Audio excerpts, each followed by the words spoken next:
Halo guys, balik lagi sama gue Dinan dan di depan gue sudah ada Oppo A53 varian terbaru yang dikeluarkan Oppo dengan harga 2499. Kira-kira apa aja sih yang bisa kita dapatkan dari handphone yang seharga 2,5 jutaan ini? Ya, kalau mau tahu lebih lengkapnya dicek terus ya. Di video ini yang akan pertama kali gue bahas adalah masalah desain dan tampilannya dulu ya. Kita coba angkat handphonenya. Nah, ini kalau misalkan sekilas kita ngelihat dari desainnya ini, misalkan nih ada orang lain yang ngelihat kalian megang handphone ini pasti tahu banget kalau ini Oppo karena ciri khas glossy-nya itu Oppo banget. Tapi di sini bisa dibilang keren ya, karena kalau kita pantulkan ke cahaya, efek-efek glossy-nya tuh kesannya mewah banget. Di sini kalau misalkan kita lihat dimensinya juga di tangan cukup nyaman ya, walaupun kayaknya sih agak lebih tebal daripada Reno 4, tapi itu nggak masalah sih, mungkin jadi lebih enak, jadi mungkin nggak gampang jatuh atau lepas dari tangan. Nah kalau kita lihat di kameranya, kamera belakangnya ini dia ada sedikit tonjolannya, tapi tenang aja, ini nggak akan ganggu banget kok. Jadi biasanya kan orang tuh pada komplain ya kalau ada tonjolan begini, kalau misalkan kita begini itu kadangnya jadi goyang atau gimana, tapi kalau di sini nggak ditemuin ya. Sekarang kita coba lihat apa aja sih yang ada di bagian depan, belakang, samping-samping, atas dan bawah dari Oppo A53 ini ya. Kalau kita lihat di bagian bawahnya ini dia ada port USB untuk ngecas tentunya ya, yaitu USB-nya sudah USB Type-C. Untuk di bagian sebelah kiri bawahnya itu ada jack untuk menyalakan headset.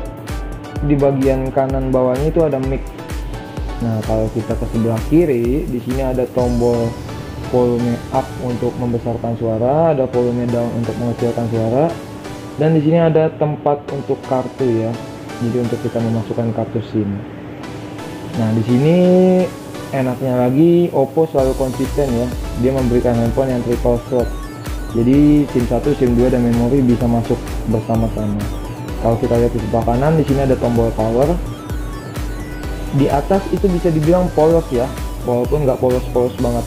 Kalau kalian jeli dan detail, kalian bisa cek di bagian bawah sedikitnya ini dia ada kayak lubang-lubang itu.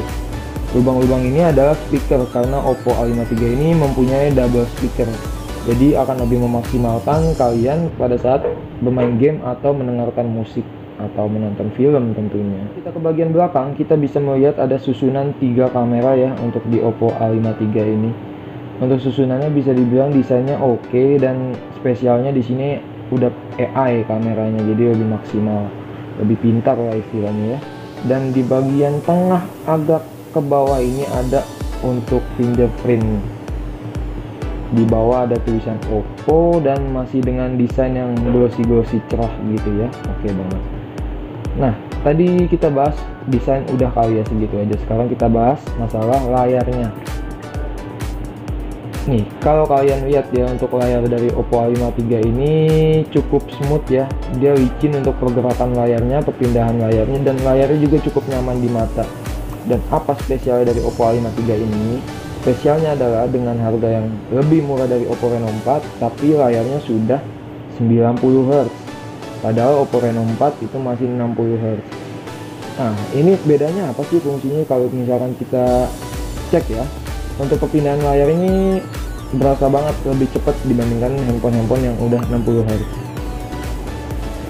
Nah, untuk di bagian depan juga kalau misalkan kita lihat di sini udah ada kamera ya. Dia udah neo kamera, atau bahasa kitanya mungkin kameranya tompel ya.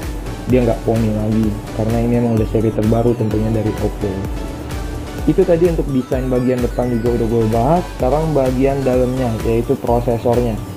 Untuk prosesor yang dipakai di sini udah pakai Qualcomm Snapdragon 460. 460 ya, itu bisa dibilang cukup lah ya. Walaupun nggak wow banget, tapi nggak jelek-jelek banget. Jadi udah cukup banget. Apalagi harganya juga terjangkau di 2499. Nanti gue juga bakal coba untuk bermain game ya. Dan ketahanan baterainya di sini juga udah lumayan. Di sini 5000 mAh. Udah fast charging juga, tapi emang sih belum full ya. Kalau Oppo kan biasanya full tuh fast chargingnya, tapi udah cukup lumayan deh untuk mengisi baterai dari 5000 mAh ini udah cukup cepet. Tadi gue udah nyoba, dia hanya butuh waktu nggak nyampe 1,5 jam untuk mengisi penuh dari 0 sampai 100%. Nah, langsung aja kita bahas fitur-fitur apa aja yang kita bisa dapat dari handphone A53 ini. Di sini bisa dibilang kita akan mendapatkan fiturnya itu adalah triple smart. Ada 3 tuh smart itu. Yang pertama adalah di smart kamera. Kenapa? Karena kamera depan dan kamera belakang dari Oppo A53 ini sudah pakai AI dua-duanya, jadi otomatis lebih pintar dan lebih maksimal untuk menganalisa gambar. Ini kita ambil contoh sedikit ya. Di sini untuk mode-mode yang ada di dalamnya adalah mode foto tentunya. Di sini ada mode portrait juga, atau yang biasa kita kenal mungkin bokeh ya. Di sini juga bisa. Di sini ada, kalau kita klik more, di sini akan ada settingan-settingan. Kita bisa pakai mode makro, stiker, time lapse, expert, dan panorama juga bisa. Nah, sekarang yang kedua smartnya itu adalah smart screen. Tadi udah sempat gue sounding juga. Kenapa smart screen? Karena di sini layarnya udah 90 Hz. Jadi perpindahan layarnya itu smooth banget sih, lebih terasa nyaman ya. Walaupun sebenarnya gue nggak terlalu bisa ngebedain sih sama Reno 4 yang 60 Hz. Tapi udah lumayan lah. Oppo berinovasi dengan harga 2,5 sudah berani menempatkan 90 Hz pada layar handphone Oppo A53 ini.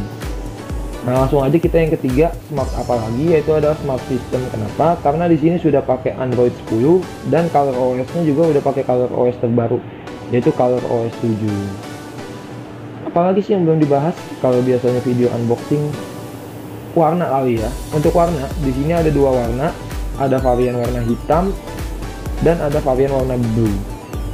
Hitam dan blue, black and blue mungkin lebih kerennya ya. Dan yang sekarang gue pegang adalah versi warna hitamnya.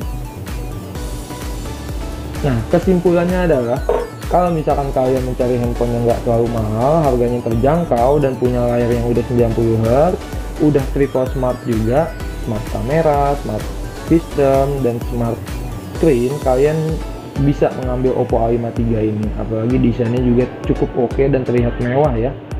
Ya, segitu aja sih pengenalan gue tentang Oppo A53. Semoga bermanfaat.